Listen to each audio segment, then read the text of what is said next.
Yo, yo, yo, welcome to the NS9 postgame show powered by Primanti Bros. I'm your host, Anthony DiNardo. With me, we have Dougie Fresh in the building and for a victory. Pirates win 3-0 today against the Houston Astros. And Doug, tell the people what that means. That means we're going to give away, what is it again? Sandwiches. We're giving away sandwiches. I knew I'd remember it. It would come to me. Yes. Primanti Brothers sandwiches. We're going to give two to two different people. So hashtag raise it. Get it in there. You know what to do. I know it's been a while. I know, we don't always remember, but I'm going to tell you how confident DiNardo was. DiNardo had put the title of this show in. Mike Burrows shoves and the Pirates win. I think he had it up in like the 6th inning or something. I went and hid under my bed when I saw that for a while. I was pretty scared, but DiNardo was like, no, they got this. He was very confident. He had the sandwiches ready to roll. So hashtag raise it, boys and girls. I was very confident. Not only did I have the title updated, but Doug, for the first time in I feel like 2 years, I put out the Bednar Renegade video we made. And I told people, I was like, hey, listen, it's been a long time since I tweeted this. If something bad happens, you can blame me. I'll take it. But guess what, Doug? Closed it out. The Renegade came out and closed it out. I was kind of hoping we wouldn't go to him just because I wanted it to be only rookie pitchers today. We went with Burrows to Schubert to Ashcraft. I thought, let Ashcraft get a 3-inning save and it'd just be all rookies, and so we could squint a little and see, happy visions in the future sort of thing. I mean, especially with that offensive explosion. I mean, the Pirates scored on a ground out. They scored on a double play and a sacrifice fly. Very, very explosive offense tonight. And it was enough. And the Pirates are 3-0 victories. That's right. The huge offense, just dominating pitching. It was a brilliant game. But no, for real, honestly, it was kind of enjoyable for once. Never were like the Pirates in distress. Never did it really look like, oh boy, here it comes. Again, Burrows pitched well. Schubert did his thing. Ashcraft certainly looked like a very capable pitcher. I don't know, Doug, someone who looked better than maybe Tanner Rainey on a certain day where they were winning, that maybe he could have been used opposed to Tanner Rainey. Right. He seemed like he was right there. It seems like he throws strikes, when some people are loading the bases with walks. We should probably not rehash past losses. Let's not. Let's enjoy this victory. As everyone knows, get your hashtag raise. It's right in the comments right there. We are giving away 4 Primanti Brothers sandwiches, 2 winners tonight. And that's how you get in. So if you're watching this after the show, why, you dumb, watch it live. Go get yourself the possibility for 2 sandwiches. We'll do that at the end of the show. Before we go further, BetOnline is the world's most trusted betting platform and your #1 source for all your sports betting action.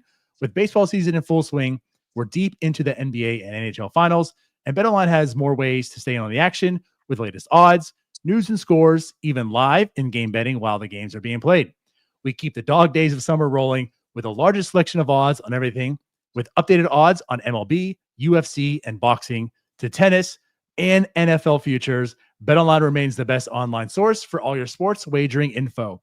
In between games, head over to the BetOnline casino with all the top Vegas-style games, including poker and live casino. BetOnline, the game starts here. So, Doug, I do think we should start with Mike Burrows, as we have alluded to a little bit here. He gets the call. He makes 2 starts. It looks shaky, but there's moments in there. There's things where it said, like, hey, Mike Burrows, this is why he was one of the better pitching prospects at that point of time. Tonight, he certainly showed it. So Houston Astros offense, it's a good enough offense. It's not super scary, but it's a good enough offense. And he came in here, and not only did he shut him down, not only did he pitch well, like, he was very dope. Yeah, he was. 72 pitches. And the Pirates don't seem to be too keen on letting him throw too much more than that. I guess, if we want him to be able to start the whole season, and I'm hoping that he's proves worthy of that. They're gonna keep the innings down, keep the pitches down, that sort of thing. Listen, his first start, he gave up 4 in the first. I chalked it up to nerves. He was a little better his second start, but still shaky. This is his third start. And right now the nerves have worn off.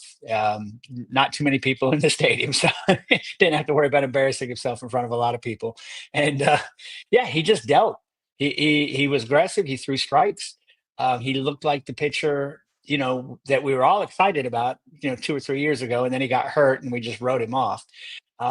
I like seeing him, and I like seeing Ashcraft, because as often as we talk about trading pitchers and who should we trade for offense, that sort of thing, I want to know that these young guys can actually do it first, right? Like, I don't want to trade Mitch Keller if we haven't brought Bubba Chandler up and he's had some good starts, right? I mean, Good point. in theory, they all look like they're going to be great, but we've seen a lot of guys that are, Cy Young and AAA and not very good anywhere else. So, yeah, I want to see Burrows, out there. I mean, I'm looking forward to seeing Bubba come up too, and something will have to happen to make that happen. But yeah, Burrows was impressive. He did a nice job. Very efficient, which is something I love, which all of North Shore 9 loves. We are big believers in dope, and let's add some context to that. But yeah, of pitching efficiency. Huge believer in dope. And it has no political connotations for those of you who are ready to go to war. Or actual like drug affiliated, but or okay. drug affiliation. Don't be a dope, pitch dope, right? So right.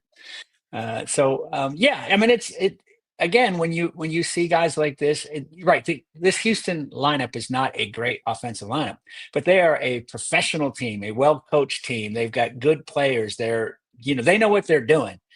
They are over 500. They're a winning team, have been a winning team for a long time.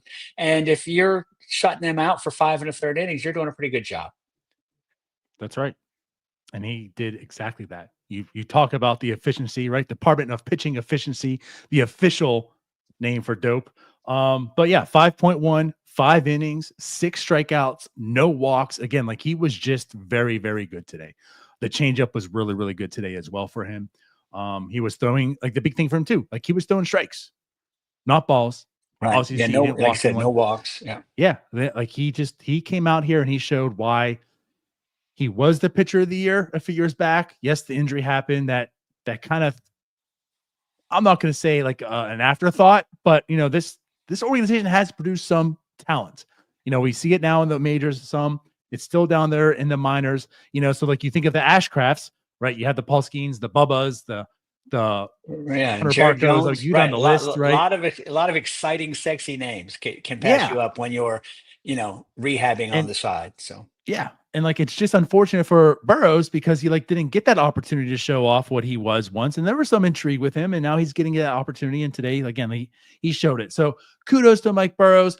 Also, I think it's a big start for him personally because of the other thing you mentioned. I mean, listen, Paul Skeens, Mitch Keller, Bailey Falter, Andrew Heaney have all been pitching fantastic for who they are. There is that guy named Bubba Chandler down in the minors, and he's probably going to get caught up at some point. And if he does, whose job is he going to take? It's this guy here. Like, Mike Burrows is also kind of fighting for a job right now. He did enough right now today to say, like, hey, maybe he should stay. It's going to make that decision a little bit harder. Maybe Bubba's not too pleased about Mike Burrows' start tonight. I mean, actually, I'm sure he is. He's happy for him, absolutely. But Bubba's looking to come up here. And it's probably Mike Burrows' position that's going to take unless there's an injury that happens. So, and to Burrows' credit, right, with sort of, his job somewhat on the line. Like, another bad start make it really. I mean, we're into the Super 2 area now. You saw Kansas City called up their young hot prospect because he's magically ready right around when the Super 2 deadline is. It's amazing how these guys get polished, and it's all finished. To Burrows' credit, he stepped up knowing that if he didn't have a good start, it might be his last start. He had a good start. Hopefully he gets another. But yeah, I mean, there's some interesting decision for the Pirates to make, and we always fear their decision making. So it's going to be interesting to see what happens. Yeah. Yep. So again, kudos to Mike Burrows. It gets handed over to Schubert, which I do want to kind of talk to you a little bit about this also, because you kind of mentioned it as well. I mean, he was very efficient. He was rolling at that point in time. He walks. Oh God, now I'm going to get murdered for this. He walked. How'd that inning start? Man, I know. Right? Yeah. I'm going to it. Okay, no, he didn't walk up because he didn't walk anybody. Penny of doubles. That's how it was. And then Paredes lines out. So the first guy gets on base. He had 3 balls in that. That's what that was Burrows, though. Burrows gave up the double. Yeah, no, that's what I'm alluding to. Burrows gave up the double. Sorry. Okay, all right. Yeah. Then he got the next out, and then he does get pulled. So again, he was kind of cruising. He does get pulled there. Did you want to see the Sugar? I always want to see the starting pitcher go more if he's only thrown 72 pitches. I always want to see that. I always want to protect the bullpen. I always want to see what these guys can do. I also get it with a young pitcher who has just had his best major league start. You get him out there on a high note, right? Like it's so. I mean, I get it. I'm not mad at it, but my preference would have been to see, Burrows finish the inning. See if he can get the next 2 guys.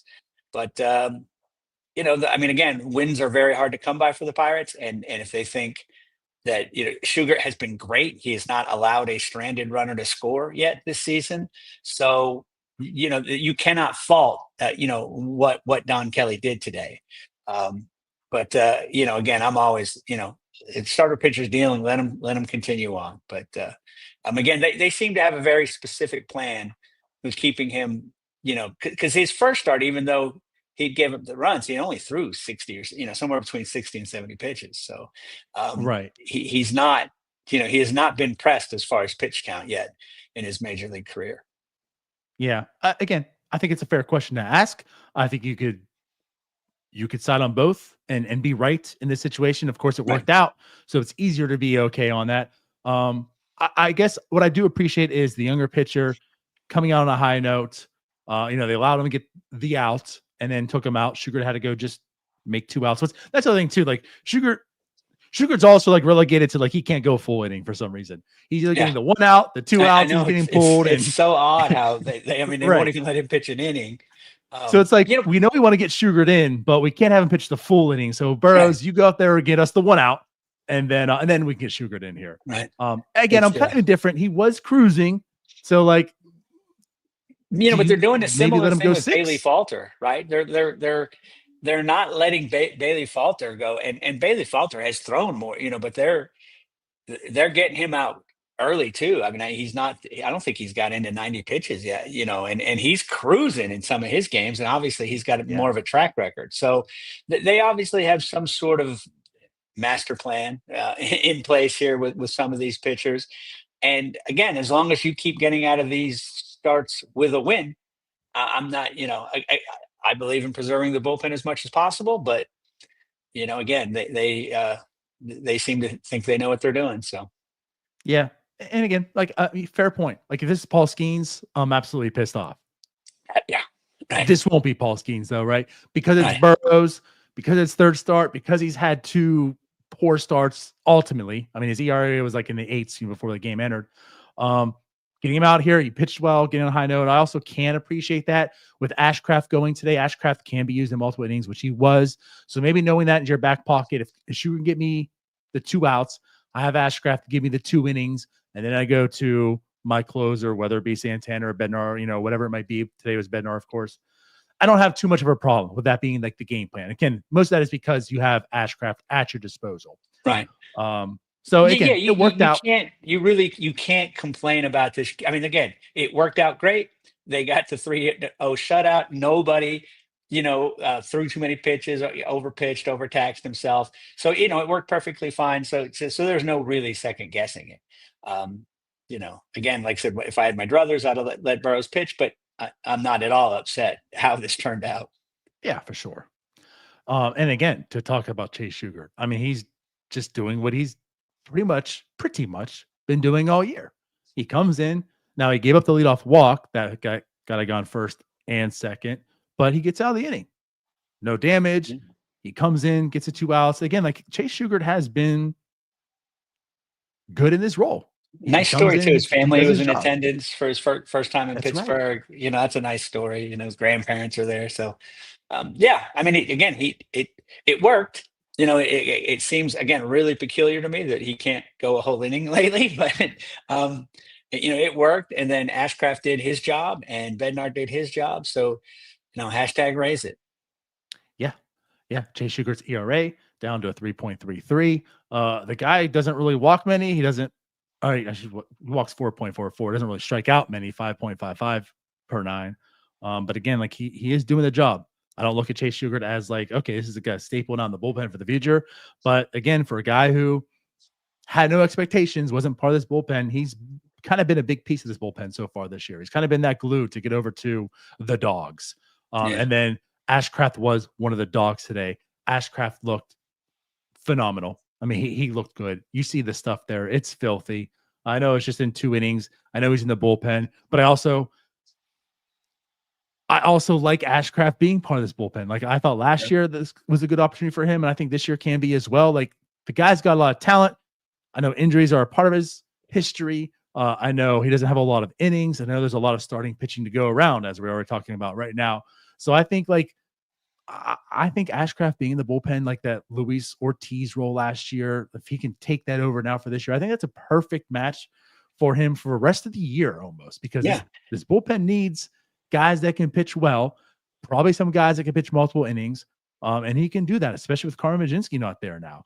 So Right. I mean, with the kind of circumstance of this rotation the way that it is, there's not a spot for him to start right now. There's just not. no, And I'm sure he'd rather come up and pitch 2 and 3 innings in the major leagues than start in Indianapolis. sure. This is, I mean, again, for 100 years, this was how guys became starters. They would come up from the minors and they would pitch 3 innings. They would pitch in a rain delay game, or they might go for, that sort of thing. And they built up their innings and they got their experience and they learned the league. And then they say, after about a year and a half or 2 years of that, they'd say, okay, we're going to move him into the rotation or an injury or something. So it's not this uncommon, strange thing. I mean, again, I wish we had him and Majinski up here doing the same thing. Those 2 guys in the bullpen, man, you'd have some versatility and flexibility with that bullpen. Right. You are correct. But unfortunately, they don't have that luxury right now. But Ashcraft is here, and I'm with you. I think we've kind of talked about this time and time again to some degree. Not everyone needs to go this route, of course, but again, like the Brewers have certainly developed a lot of their pitchers through the bullpen. And I think there's some guys that could really benefit, and Ashcraft could be one. I mean, he's here facing major league pitching. So you're seeing that in spurts, getting him ready in that way in maybe a year or 2, or I don't know, maybe also the trade deadline. Then he can be ready to come and take that role. But yeah, so again, it was a really good outing for appearance for Ashcraft. And yeah, he goes 2 innings, 1 hit, 3 strikeouts. He certainly did his part to get it over to the guy. And the guy today was David Bednar. He comes in, it's a 3-0 lead against the Astros. And I know David Bednar has been pitching well. He's been pitching better since he was sent down to AAA. But I don't think any of us are still like, David Bednar's the guy again. David Bednar's the dude. I think we all get a little bit worried. I think Matthew Zimmel said it, said exactly how we all feel when it's not like it was 2 years ago when Bednar's in. You don't even have to watch the nights. We got to save. Let's go do a post-game show. But he has, since he came back up from his little stint there in the minors, he's pitched pretty well. And the results have been good, right? Like it's been a little more nerve-wracking and that sort of thing. And relievers are funny. They have a couple years of dominance, and then they have a terrible year, and then they have a couple years where it's not so great, and then all of a sudden 1 year he'll be back to an ERA of 1.2 or something. So just like Tony just said, just as long as he keeps throwing strikes, he's being effective now. We all have some PTSD from it, and we're a little nervous. So any kind of walk or hit, we kind of get scared. But he's working around it. He's doing fine. I feel much better. Like I felt much better tonight about him coming in than I did 3-4 weeks ago. So we're getting there where there's a bit of a comfort level with him. Sure. But again, like these 3 or 4 weeks have led up to why you're more comfortable with him, because he has looked better. And tonight, he got the 2 strikeouts, 3 outs. He did allow a hit that was hit right past the IK the short.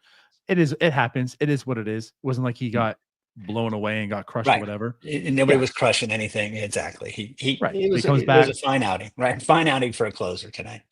Yeah. 7th save. Comes back, strikes out the next guy, then fly out to Cruz. He had 5 swing and misses. He looks today. good, right?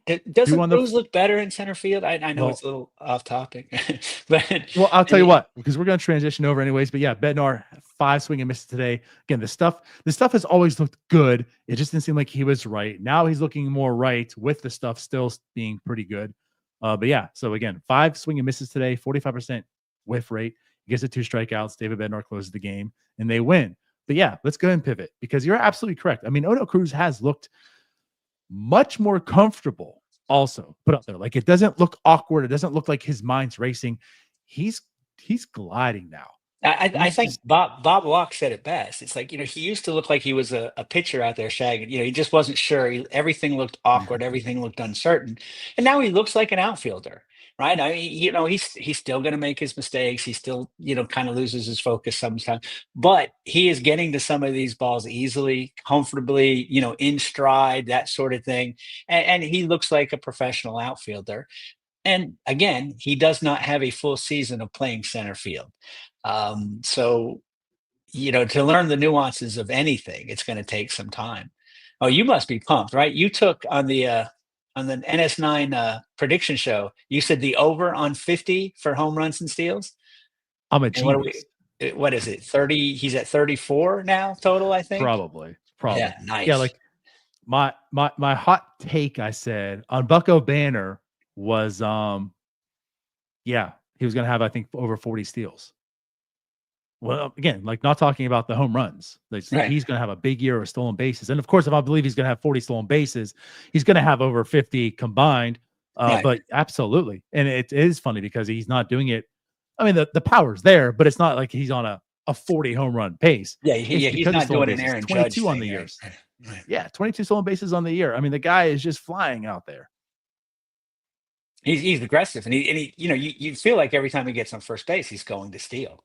And you feel like he's going to make it. I mean, that's a nice, usually does nice thing to happen, right? He usually goes and he usually makes it. But I do want to say this. I mean, like, again, we knew he was going to struggle. The struggles were well beyond, I think, what all of us thought he was going to have early on. They were bad. So they were pathetic, some of them.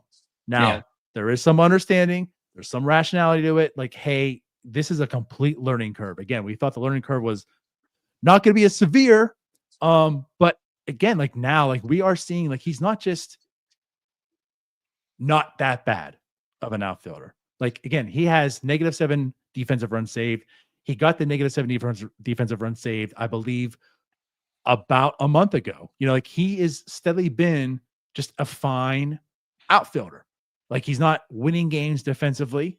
But he's not losing them anymore in that aspect. Right. Yes, he does have his moments where he throws the ball well over the catcher's head, but then he makes it up and has a moment where he has a great diving catch or a great play and whatnot. So again, like, I think as I've said here as well, like, he also just looks very, very confident. It's similar to the Bednar experience. A month ago when a ball was hit to him, I was scared to death. How is this going to go wrong? He's going to catch it, but then he's going to throw it home when he should be throwing it to the cutoff man, that sort of thing. And now when I was when it sit out there, I'm like, oh, there he is, gliding gracefully along, and just grabs it in stride, nothing to it. So, yeah, I mean, he's still going to make mistakes. He's a young, aggressive player, played his whole life as a shortstop, right? I doubt he spent a bunch of time shagging flies in the outfield, even just goofing around. And he was a shortstop. He identified as a shortstop. So there's a big change. It's going to take some time. 3 years from now, he'll still be learning nuances of that position. I mean, that's just how it is. But he's made some great strides. And it's like I said, I feel very comfortable now when the ball's hit out to him. Yep. And again, this is also just to kind of hit on this a little bit. This is why I did like him going to center opposed to like a right field, because you see that athleticism, you see what he can do in center and how he can change the game. when we're a year into this and you're really starting to see, the strides he is making and whatnot, like I think we are going to see a very capable O'Neill Cruz in center field. But so far, yeah, he looks really good. And again, he's also looking good at the plate. We talked about the steals. We've talked about the power. 827 OPS now. He goes 2 for 4 today. He did have the 1 strikeout. But yeah, 2 hits. And again, like that double to left center, just it's such an easy. It's so pretty. Just nothing effortless, and then it's Yes, just and it goes scorched. 113 off the bat. Yeah. No one can get to it. He gets on second with a double, and then he steals third base. So yeah, again, like O'Neill Cruz is really coming along together this year, all facets of the game. But yeah, he's also not the only one to have a multi-hit game today too. Spencer Horwitz, who struggled. We've been waiting upon his bat for some time. Of course, he had the injury. He's been here. The defense has been nice. It's been very welcomed. But we want to see something with that bat also. We want to see why you made that trade for Spencer Horwitz. And today he showed a little bit of it. He had the walk, the 2 hits. So yeah, he gets on base 3 times. Good game by Spencer Horwitz as well. Yeah. I mean, he hit the ball hard last night and got nothing for it tonight. He gets in some walks, a couple hits, and that's what we need from him, right? I don't think any of us are ever expecting him to be this big power hitter, but some singles, some doubles, get a good average, get the OPS number up there. We just need it consistently. He seems to have a really good game, and then it's a couple off games, and then another good game. Just also we're looking for, because again, the first base, and I wasn't expecting him to be a great fielder or anything, but I mean, he is an actual first baseman over there. Yeah. And he, again, he knows all the little subtleties. He knows all the little things, and he's positioning himself properly. He's always in the right place. And, he can make the scoops and the, dig out the ball and all that sort of stuff. So that's really refreshing to see, especially with, so nice the stuff we've had at first base for so long. Guys that don't have their foot on the bag and all the nonsense we've seen. So yeah, I mean, it'd be really nice if he could get going with the bat. It would, because also if he gets going with the bat, what that also does mean is you're going to see that type of defense for like at least maybe 4 more years. And that's something the Pirates fans haven't seen. Like we're graciously get something maybe for a year, and not even a year, half a year with Carlos Santana. All right. And he's gone. So Spencer Horwitz can provide the good defense. And if the bat does pick up and at least be average, at least be good enough, you're going to have a real first baseman at first base at PNC Park for some time. Right, I don't know. Not just till July 31st. Yeah, right. Our first baseman have only been here till the end of July. So yeah, it's right. Again, it's another one of those things you can squint and maybe see like we have we've answered the first base question. It took 6 years, but we've got to maybe have an answer to first base. Yep. But yeah, I guess it's kind of to sum up the scoring too. IKF drives in Tommy Pham. Tommy Pham hits a decent ball. And then after Tommy Pham hits the ball, it was Endy who hit the ball pretty well. I'm going to ask you something here as well, because I just find this ironic, and we'll just touch on it because, again, I find it ironic. Rebello sends everyone. Right. I'm glad you brought this up. I was thinking the same exact thing. The previous game, Rebello stops Cruz, and Cruz ran through it and scored. And you're like, well, why did he stop Cruz? Today he stopped Tommy Pham as well. Right, a double into the corner. Rebello. Is something going on here fundamentally, or is it just because there was no outs and like, hey, you know what? Let's keep you on third to get that run for sure. Yeah. It does seem odd that he suddenly got gun shy, and he's done it with some of the guys that can run a little, right? Like I said, he put up a stop sign on Cruz. You're the fastest guy in the team. Pham still runs pretty well. He beat out the hit for the infield single. I was really surprised. Like you wonder if Donnie Kelly or someone's pulled him aside and said, "Look, buddy, I mean, you're the third baseman's holding the ball and you're sending guys. Like we got to be a little more cautious." And now he's overcorrected or something. But yeah, I was stunned that Pham did not score on a double into the right field corner. Same. Yeah. And again, like I have no problem with that. Like I'm not here saying like he was an idiot for not. Again, no, yeah. There were no outs. Like that's the right move. Keep him on third. If the Pirates can't drive in Tommy Pham, who's on third base with 3 opportunities, then there's a problem. Okay, So like that's a little big talk because there is a problem. We have that problem. We've had you're right. second and But third with still, no outs, many times. But yeah, the you are feeling cocky today. Boy, I tell you, Bednar, I'm telling you, Twitter tweets and right. titling the show in the fourth inning. I mean, my goodness. Yeah. So again, like no problem with it. It's just it's interesting because that's Yeah. not the Rebello I know. So what No. happened to him? Yeah. But yeah. Maybe So maybe he again, strained a rotator cuff or something, and he just can't. maybe. But yeah, so he holds him up. IKF scores him in. But also again, let's kind of give some kudos. IKF is having an outstanding year at the plate for what he is. He's not going to be the top guy, although it seems as if right now he's one of the top guys. Again, I love him in the 9 hole. I know some people have some issues because he is batting now 304 and he's the 9th hitter. But honestly, I love him in the 9 hole because he becomes a pseudo leadoff hitter. Right. When it turns over. He's the leadoff hitter there with Cruz and coming up. And it gives Cruz the lineup. It gives Cruz some RBI opportunities. I'm perfectly happy with him hitting 9th.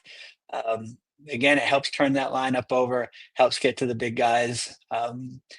Last year he had a really good batting average when we traded for him, and then he sort of fell off. So I don't know if this is just, he's a first half kind of guy, but I don't care. I'm here for it. I love it. I don't care if all he hits is singles. You keep just making the the pitcher throw more pitches. That's all. Just keep dumping it over the shortstop's head. I'm fine with it.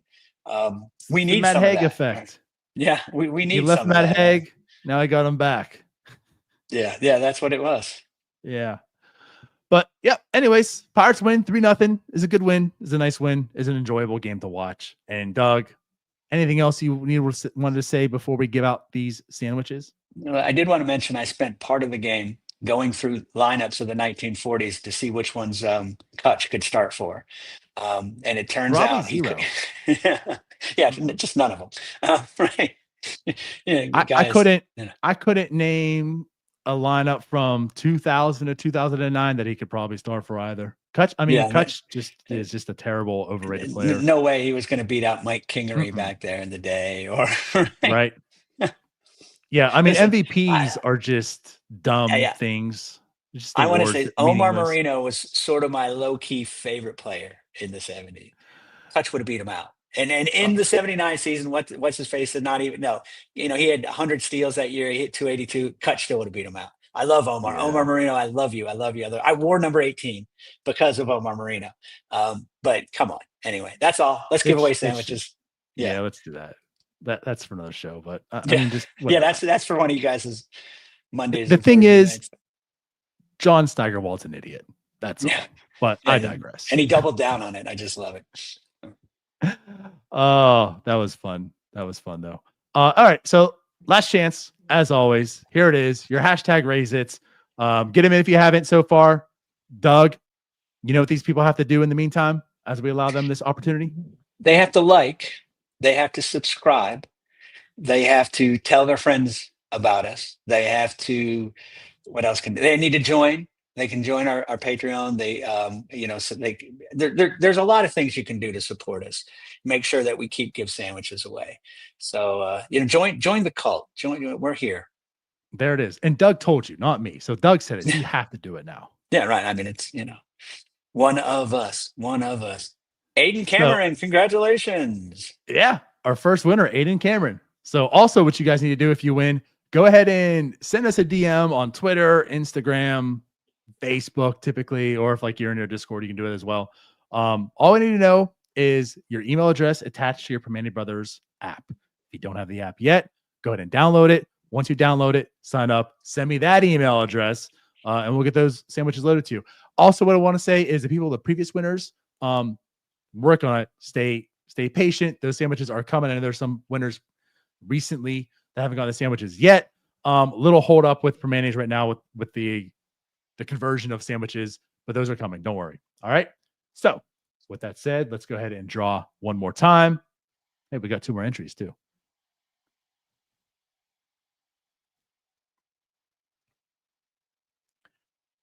Doug Reiser Fishing. That's a new name to me, but he is fishing in his picture. So I was going to say, Doug won. It wasn't you. This is interesting. I know. But yeah, what something's a going on. Yeah, it's quite literal. So congratulations, Doug, Riser Doug. Fishing. Go ahead and send us your email address as well. We'll get that in for you. And also, I just want to say shout out to Rob gifting the 5 memberships. We appreciate that. There's certainly some new members now. Thanks to Rob. And there was also another gift earlier by Penn. So I want to say shout out to Penn as well for gifting a membership. So 6 new members tonight, Doug. That's outstanding. Yeah. Join us for group therapy. Join us for, celebrations like tonight. And then like last night was therapy that we all needed together. So yeah, trust me, there's more therapy coming. Yeah. Oh yeah. All right, let's get out of here. We love you guys. As always, we appreciate it, but we will be back tomorrow. I'm not sure who's on the post game, but Mitch Keller is pitching tomorrow. My guy Mitch. Wait. Mitch is pitching and you're not on, Doug? I know. Jim clearly was off his game when Jim? he did the schedule this week, right? Where? I think he was unaware of that they had pushed Keller back, behind, because typically he follows schemes in the rotation. So yeah, I swear, Nick Solak gets DFA'd and he just falls apart. Well, that's true. He's been in mourning now. So yeah. All right. Well, we'll see you guys tomorrow. Talk to you then. Bye-bye. Thanks, guys.